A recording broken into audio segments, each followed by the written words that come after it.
glass of cold water. Everybody calls me young, handsome, and wonderful. Am I? Look at my hair, my lips, my red rosy cheeks, and a pair of beautiful eyes. I remember somebody says that I look like my father, but that when he was young. Now, I am much good looking than he is. I'm a Myrtle Shoes. Oops! What time is it? I must get ready for the party.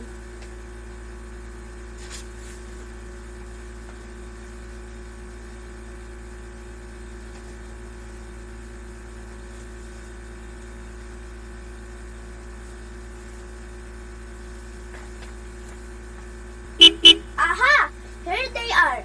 Yes, I'm coming. Child, are you still there?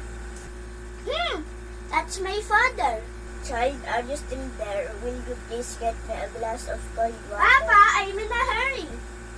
Please, child, try to get me a glass of cold water. Papa, please try to get it on your own. At the party, I danced and danced the whole night. You see, I cannot leave the party at once. I had to dance with everybody who proposed to me. At last, the party is over. I'm very tired. Very, very tired. So I went home to tell Papa what happened. Papa, I'm home. It's very quiet. Papa, I'm home. Nobody answers. Where is he?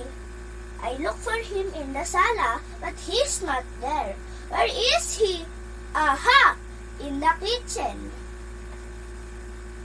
I saw my papa lying down on the floor, dead, with a glass on his hand.